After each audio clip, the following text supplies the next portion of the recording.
Данное авто мы привезли из Керчи. Машина пробыла в воде 3 дня.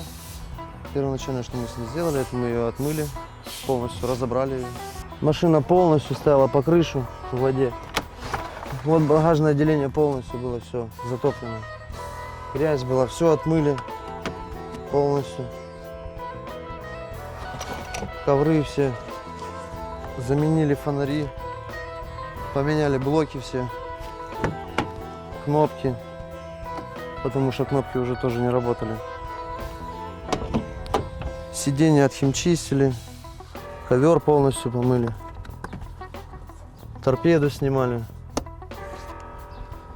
Швеллер. Вот смотрите, как можно определить, машину плавана или нет. Есть сразу ржавчина на сиденье. Эту гниль уже никак не убрать отсюда. Опять же, берете снизу, поролон щупаете. Он от влаги потом начинает рассыпаться. И у каждой машины, да, есть свой запах. Если вы садитесь в машину, сразу же вы чувствуете запах. Запах будет влаги, в грязи. Как бы можете обратить внимание на крепление сидений. Они, гайки поменяют цвет. Идет швеллер под торпедой. Он светлого цвета, он сразу же становится ржавый, сразу становится. Вот, открываете торпеду и смотрите. Вот видите, наполовину он уже ржавый, уже все. Коррозия началась. Проверяете электрозеркала, корректор фар электрический. Если зеркала не работают, как правило, зеркала, если находились полностью под водой, электродвигатели, они сразу выходят из строя. Электрический корректор фар тоже, они выходят из строя. Да, от дождя они как бы защищены, а от полного погружения нет.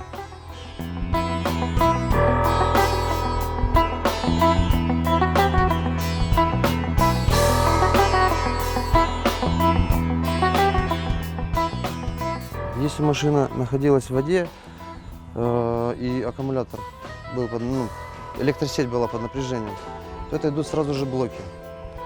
Выгорает блок ДВС, блок коробки, блок управления климатом, приборная панель вышла из строя тоже. Их надо будет сразу менять. Мы поменяли приборную панель, блок управления климатом, блок двигателя поменяли, и тогда только она запустилась. Ну и опять же все кнопки, все полностью вымывали, чистили. Что-то работает, что-то не работает. Я бы такую машину себе не покупал. Я бы ее досконально проверил, я просто бы отказался бы от нее. Для того, чтобы там потом не было проблем с ней.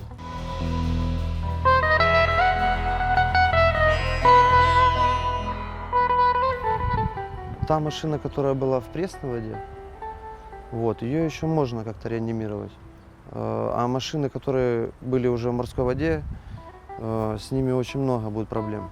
Из-за того, что вода морская, соленая, вот, она начинает разъедать проводку, блоки, вот, начинает коррозия появляться на кузове. Вот, как бы машина уже неизлечимая.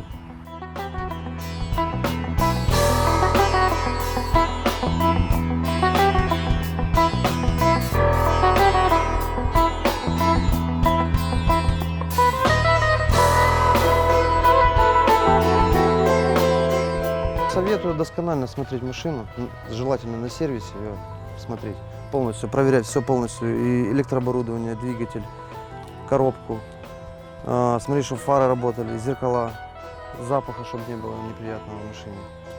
Ну и не спешить с покупкой такого авто. Просто очень много машин утонуло, вот, надо не спеша смотреть машину, потому что могут навязать просто машину, вы ее возьмете и все, и будете потом с ней мучиться.